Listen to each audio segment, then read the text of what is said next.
I used to make amateur films. I kind of got my start because my dad bought me and my brother a Super 8 camera. Viewers are warned of poor jokes, bad production values, and frequently painful acting. And then I won a video camera on going live as part of a comic relief competition, which is great because I wouldn't have been able to afford one otherwise, and then I started making longer amateur films. And the last one I did on video, so this is my last amateur film, was Dead Right, a film I made when I was 18.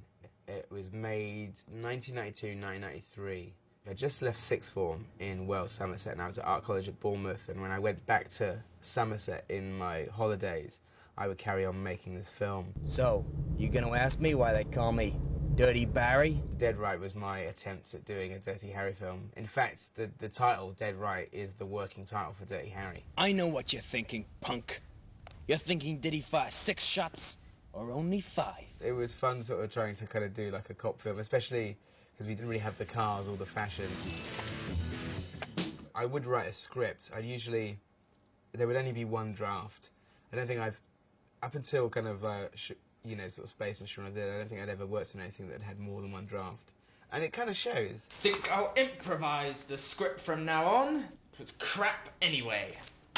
There was no producer, and there was no... I was the cameraman, and I did the sound if it was, unless I was doing handheld stuff or somebody else did the mic.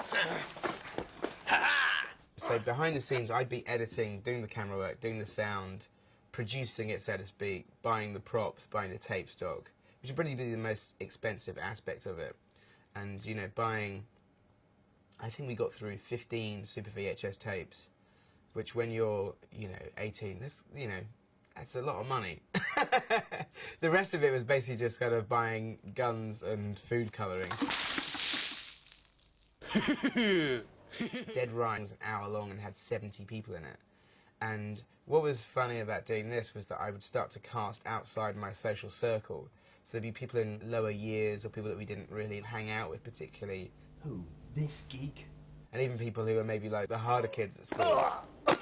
Edward, who plays Barry Stern, the sort of the lead kind of detective in it, is in real life is so unthreatening and so untough. There are a couple of actors that recur from Dead Right to Hot Fuzz, mainly Graham Lowe, who plays the box monster.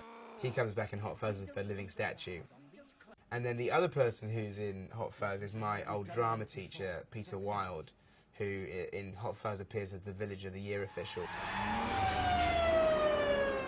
And he was very supportive, and in fact it was his Super VHS camera from his drama department that I'd half-inch at regular intervals. Barry! Barry! God damn it, you son of a bitch! I make a little cameo. You'll do. In Dead Right, which was just very silly. No, don't shoot me. Who's gonna direct? And I make a very brief cameo in Hot Fuzz. Sergeant Angel. Dead Right was shot in Wells, Somerset, my hometown, which is also where we shot half of Hot Fuzz. And what's funny is a lot of the locations recur. St Cuthbert's Church, the Summerfield supermarket, which was then Gateway. Are you sure you're gonna be alright walking home when you're out? In Dead Right, we filmed inside the Summerfields, whereas in Hot Fuzz, the interior of the Summerfields is a different location. There's also the park.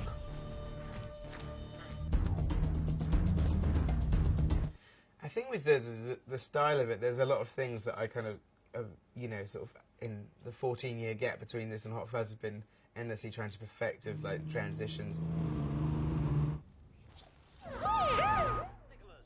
and wipes.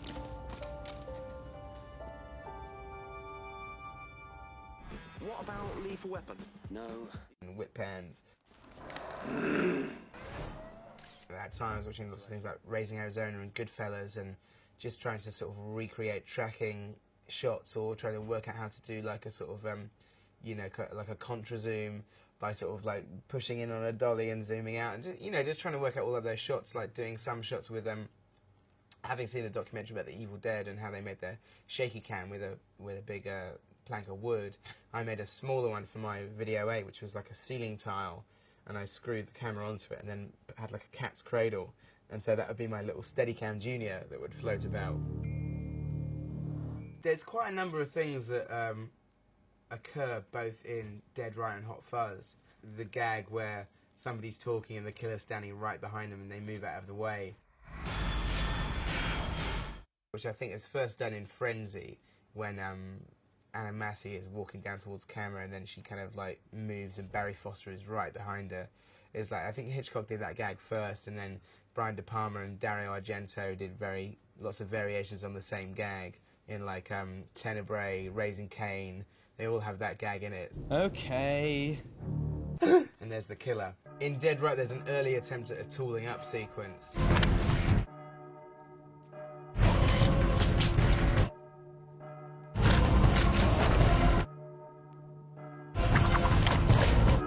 Two victims, one partner. Payback. The other thing about Dead Right that, like, watching it again, that really makes me laugh is the fact there's no sound effects in it at all. And the thing that now, Hot Fuzz, we went completely kind of overboard with, like, sort of every single thing has, like, big sound effects to make it sound like an action film.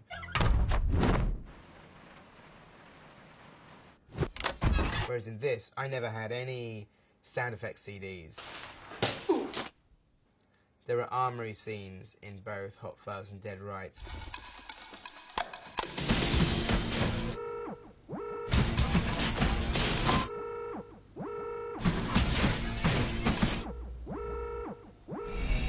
With the power of Grayskull. Yes. And this was subconscious. I didn't really think about it until we started writing again. But the gag about a hostage situation, somebody saying, "Throw your gun over here," and the person just throwing it.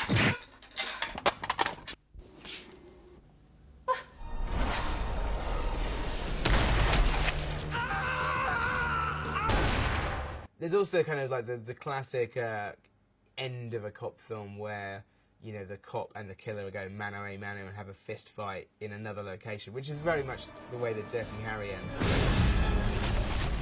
In both cases, amazingly, there's a ginger-haired kid. You did good, kid. Ta. Nice shooting, kid.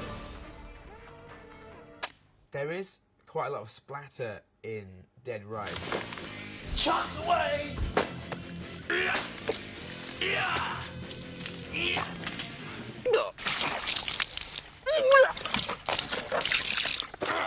Which is something which later comes up in Hot Fuzz. All right.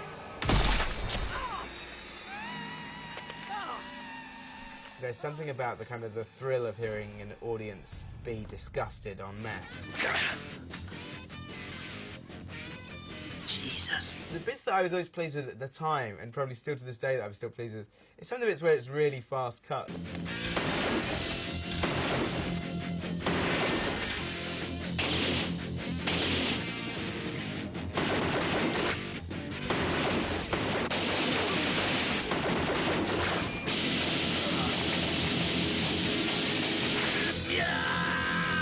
The one bit that I do really like, just in terms of it makes me laugh every time I watch it, is the last bit when they're sort of running after the little gun flying through the air.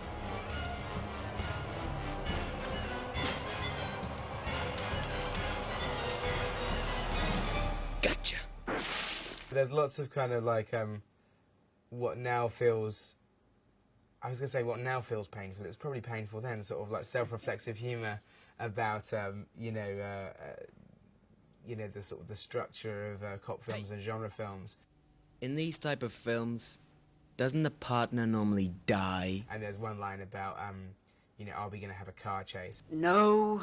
Come on, this is a British film. There was a little wave of like sort of like substandard British thrillers I used to think were quite pathetic, sort of, and trying to kind of take on the Americans at their own game and failing miserably. And that was probably the sort of the germ of the idea for Hot Fuzz, was to kind of to try and have our cake and eat it by both examining the gulf between British action films and American ones and trying to become more American. The irony is that the car chase in Hot Fuzz is probably one of my least favourite bits, so I'm not entirely sure I did pull off the car chase in Hot Fuzz. Whenever people ask me for advice on how to get started in the industry, the only advice I can give them is to just go out and make their own films. I wouldn't say I'm proud of every single frame in these films, because they're, you know, it's really stupid and some of it is really lame. But the point is that, you know, I made hours and hours of stuff and just tried to kind of, like, you know, sort of learn by my own mistakes. Oh, fuck! It's fun for me doing them at the time, and it's even more fun to look back at them to see kind of, you know, sort of where I went wrong.